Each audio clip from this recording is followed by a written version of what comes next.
प्यारी साथ संगत जी, प्यार से कहिए।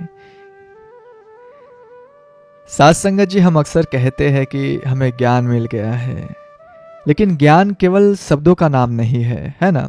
सदगुरु बाबा जी अक्सर फरमाया करते थे कि कुछ बनो ना बनो, पर पहले इंसान बनो। आज हम इसी बात की गहराई में उतरेंगे कि आखिर ज्ञान लेने के बाद हमारे जीवन में वह बदलाव क्यों नहीं आता जिसकी उम्मीद सदगुरु हमसे करते हैं। सत्संगत, विचार कीजिए, एक हीरा अगर किसी अनजान व्यक्ति के हाथ लग जाता है तो वह उसे कांच का टुकड़ा समझकर बच्चों को खेलने के लिए दे देता है, लेकिन वही हीरा जब जौहरी के हाथ आता है तो वह उसे तिजोरी में रख देता है। यह मनुष्य जन्म वह हीरा है और सदगुरु वह जौहरी है जिन्होंने इसकी कीमत बताई। लेकिन विडंबना देखिए, आज इंसान इस हीरे को कंकड़ पत्थरों के भाव लुटा रहा है। अभी थोड़े दिन पहले एक जिज्ञासु महात्मा ने जिक्र किया था कि कैसे दुनिया उन्हें भ्रमित करने की कोशिश कर रही है। उनका मित्र उनसे कहता है कि अरे, आज के दौर में तो पैसा ही सब कुछ है। थोड़ी बहुत अनैतिकता, परिस्त्री गमन या फिर नशा तो स्टेटस सिंबल है, इसे पाप क्यों मानते हो? आजकल यह सब चलता है, नॉर्मल सी बात है। साथ संगत जी, यहाँ हमें विवेक की कसौटी इस्तेमाल करनी होगी। शास्त्रों में एक बहुत गहरा तर्क आता है। गोस्वामी तुलसीदास जी ने रामचरितमानस में लिखा है, काम क्रोध मद लोभ सब नाथ नरक के पंथ। अर्थात साथ संगत, काम, क्रोध, अहंकार और लोभ यह नरक के रास्ते हैं। अब यह नरक का अर्थ मरने के बाद का कोई स्थान नहीं है। संतों ने समझाया है कि जब आपका जीवन जीते जी बेचैनी, डर और अविश्वास से भर जाए, वही नरक है। लोग कहते हैं कि पैसा सब कुछ है। साथ संगत जी, एक बार सोचिए, पैसे से आप बिस्तर खरीद सकते हैं पर नींद नहीं। पैसे से दवा खरीद सकते हैं पर स्वास्थ्य नहीं। पैसे से मकान खड़ा हो सकता है पर उसे घर बनाने के लिए प्रेम और चरित्र चाहिए। इतिहास गवाह है साथ संगत, रावण के पास क्या कमी थी? सोने की लंका थी, यानी कि अपार धन था। ज्ञान इतना कि शिव तांडव स्रोत रच दिया। बल इतना कि काल को भी पाय से बांध रखा था। लेकिन साथ संगत जी, कमी कहाँ रह गई? केवल एक चरित्र की। एक परिस्त्री पर डाली गई गंदी नजर ने उसके सोने की लंका को राख के ढेर में बदल दिया। यदि धन और बाहुबल सुख के कारण होते तो दुर्योधन दुनिया का सबसे सुखी इंसान होता, लेकिन अंत क्या हुआ? विनाश। इसलिए जब कोई आपको यह कहे कि पाप करने में तो मजा है, तो उसे संतों का यह प्रमाण दीजिए साथ संगत की क्षण भर का सुख और जीवन भर का दुख यह सौदा समझदारी का नहीं है। अब बात आती है आहार की।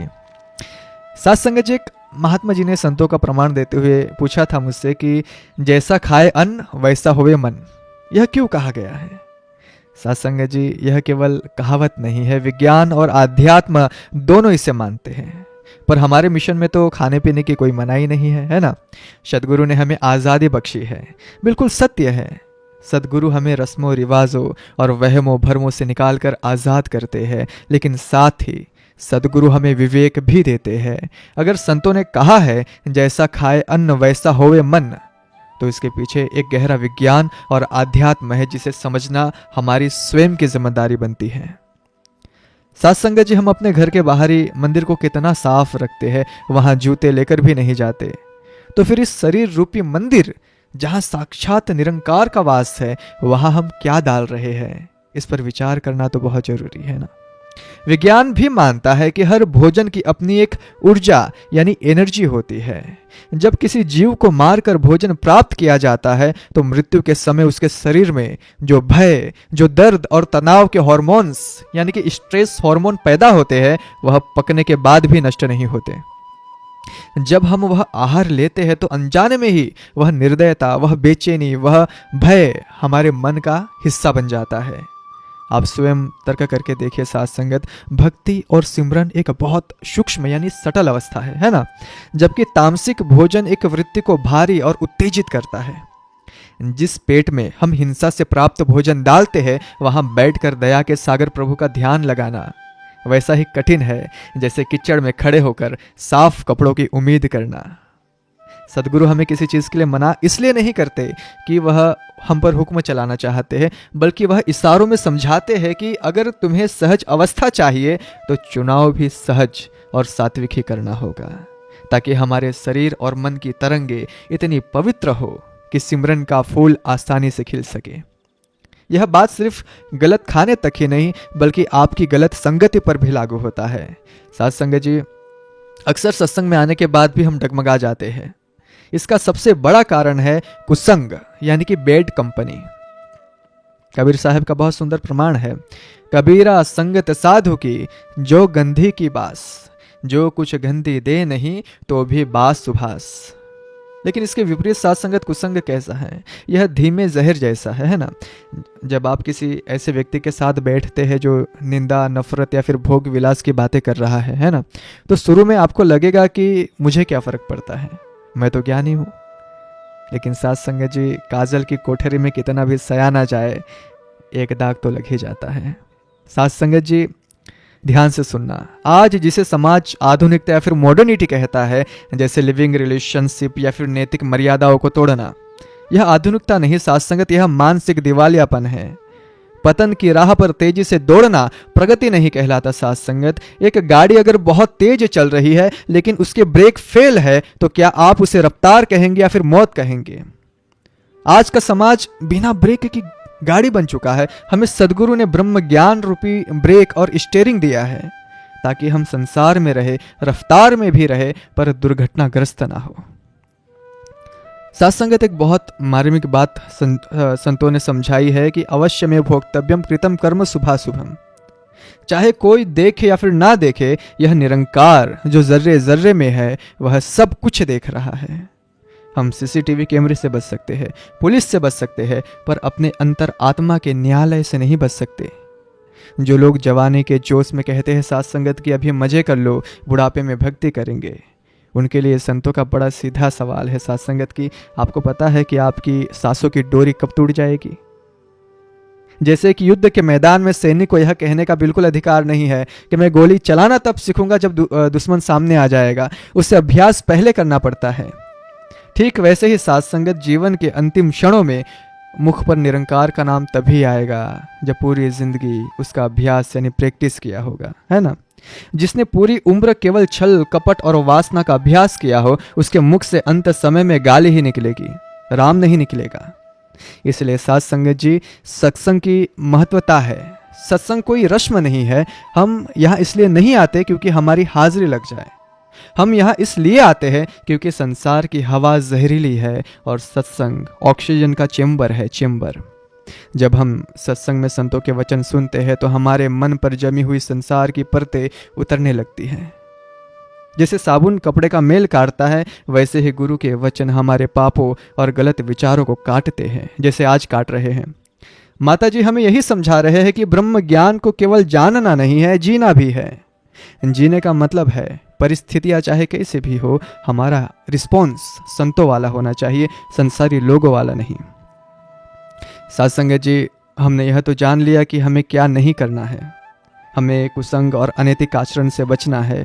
लेकिन अब मन में यह सवाल पैदा होता है कि इस भाग दौड़ भरी दुनिया में जहाँ नौकरी की टेंशन है, परिवार की जिम्मेदारियां है, वहाँ भक्ति को कैसे फिट करें। अक्सर हम सुनते हैं कि लोग कहते हैं कि महाराज दुकान से फुर्सत नहीं मिलती, ऑफिस में बॉस का बहुत दबाव रहता है, घर में झगड़ा और तनाव बहुत रहता है, सिमरन के लिए समय कहाँ से लाए। साथ संगत जी, यहीं पर हमसे चूक हो जाती है। भक्ति कोई एक्स्ट्रा एक्टिविटी नहीं है जिसके लिए अलग से समय निकालना पड़े। शास्त्रों में राजा जनक का उदाहरण आता है, उसको देखिए, वह विदेह कहे जाते थे। एक बार एक जिज्ञासु उनके पास गया और सोचने लगा कि यह कैसा ज्ञानी राजा है, यह तो मखमली गद्दों पर बैठा है, राज काज चला रहा है, यह मुझे क्या ज्ञान देगा। राजा जनक ने उसकी मन की बात जान ली। उन्होंने उस जिज्ञासु के हाथ में दूध से लबालब भरा हुआ कटोरा दिया और 2 सैनिक उसके पीछे लगवा दिए। शर्त यह थी कि उसे पूरे नगर की परिक्रमा करनी है, लेकिन अगर दूध की एक बूंद भी गिरी साथ संगत तो सैनिक उसी क्षण उसका सर धड़ से अलग कर देंगे। वह व्यक्ति गया, पूरा मेला देखा, नाच गाना देखा, बाजार देखे और वापस आ गया। राजा जनक ने पूछ लिया, बताओ नगर में क्या क्या देखा तुमने। उसने हाथ जोड़कर, राजा, मेरा पूरा ध्यान तो इस कटोरे पर था, मुझे डर था कि एक बूंद गिरी तो गर्दन जाएगी। मैंने नगर देखा तो सही, पर मेरा ध्यान वहां नहीं था। राजा जनक ने मुस्कुराते हुए कहा, बस यही गृहस्थ में संन्यास है।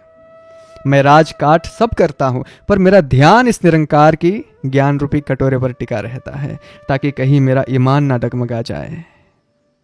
साथ संगत जी, बात देखिए, जब आप गाड़ी चलाते हैं तो आप गियर बदलते हैं, ब्रेक लगाते हैं, बातें भी करते हैं, लेकिन आपके दिमाग के किसी कोने में यह फिक्स होता है कि मुझे घर जाना है।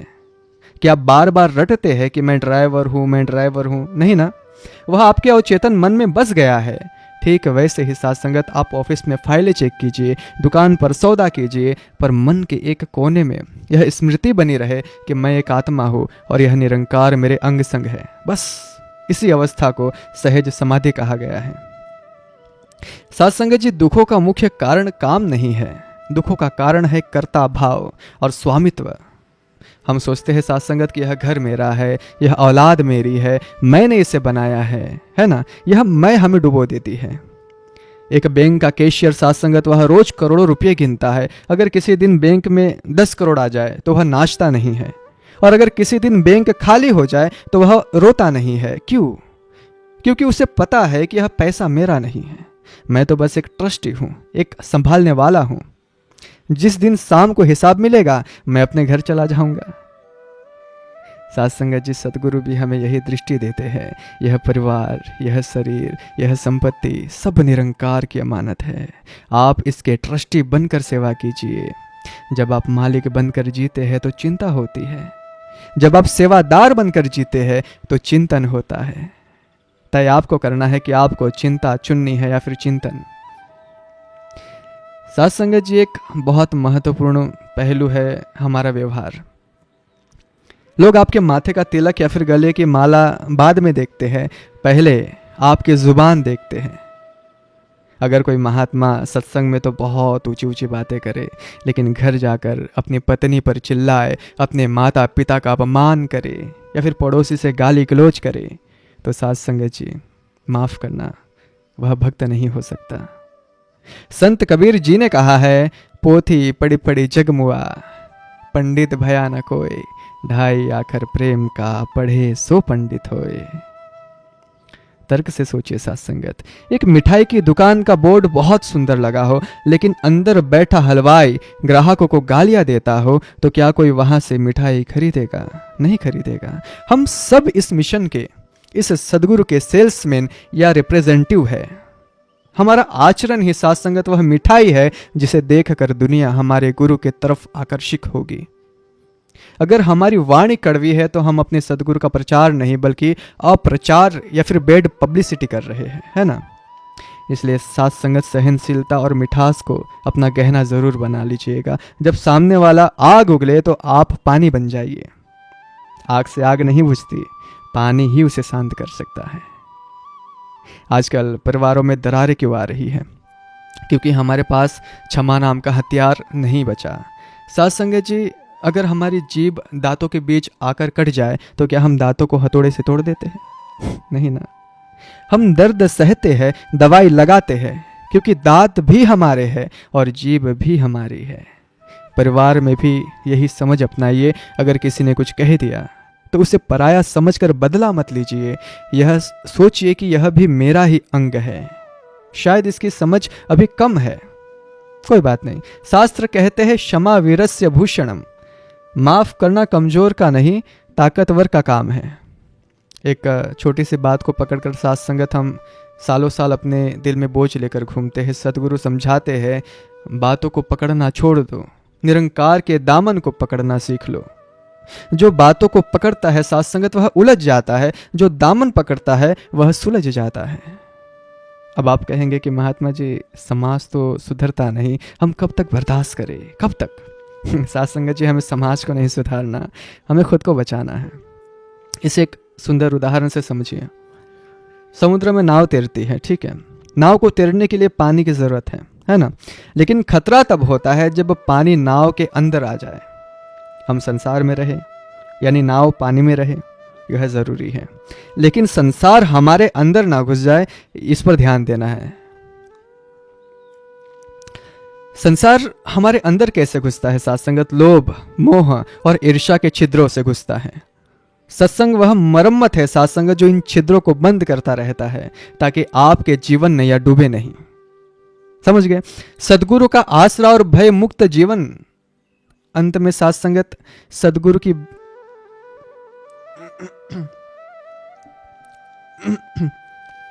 संग वह मरम्मत है जो इन छिद्रों को बंद करता रहता है ताकि आपके जीवन नैया डूबे नहीं। समझ गए? सदगुरु साथ संगत हमें यह अवसर दे रहा है। अंत में साथ संगत जी सबसे बड़ी बात है विश्वास। आज इंसान डर में जी रहा है, कल क्या होगा, नौकरी रहेगी या नहीं, बीमारी तो नहीं आ जाएगी, दुनिया भर का। एक छोटा बच्चा साथ संगत जब अपने पिता की उंगली पकड़कर मेले में चलता है तो वह यह चिंता नहीं करता कि मुझे खाना मिलेगा या फिर नहीं, या फिर भीड़ में मैं खो तो नहीं जाऊंगा। वह बेफिक्र होकर मेले का आनंद लेता है। क्यों? क्योंकि उसे अपने पिता के ताकत पर भरोसा है। हमारा पिता यह रविकुल मालिक, यह अम्मी वराह यानी ओमनीपोटेंट निरंकार है। जब हमने इसकी उंगली पकड़ ली है, ब्रह्म ज्ञान ले लिया है, तो फिर चिंता कैसी? सदगुरु बाबा जी अक्सर फरमाया करते थे, ईश्वर पर विश्वास का मतलब यह नहीं कि जो तुम चाहोगे वह होगा, बल्कि विश्वास का मतलब यह है कि जो भी होगा वह तुम्हारे लिए अच्छा ही होगा। तो आओ साथ संगत जी, आज हम यहाँ से एक संकल्प लेकर जाए। एक हम अपने दिनचर्या को सेवा बनाएंगे, घर का काम हो या फिर ऑफिस का, उसे प्रभु की पूजा समझकर ईमानदारी से करेंगे। दूसरा, अपनी वाणी में इतनी मिठास घोलेंगे कि जो हमसे मिले उसकी थकान दूर हो जाए। तीसरा है, रोज कुछ समय निकालकर एकांत में बैठकर इस निरंकार का शुक्राना करेंगे, शिकायतें नहीं करेंगे, केवल शुक्राना करेंगे। जब हम ऐसा जीवन जिएंगे साथ संगत, तो हम चलते फिरते तीर्थ यात्रा बन जाएंगे। लोग हमें देखकर कहेंगे कि अगर इसका शिष्य इतना शांत और प्यारा है तो इसका गुरु कितना महान होगा। सदगुरु माता जी के चरणों में यही अरदास है कि यह ज्ञान हमारे कानों तक ना रहे, बल्कि हमारे कर्मों में उतर जाए और हमारा जीवन एक खुली किताब बन जाए जिसे पढ़कर दुनिया को रोशनी मिले। इन्हीं वचनों के साथ दातार आप सभी के सुखद और भक्तिमय जीवन की कामना करता है। भूल चूक माफ करना।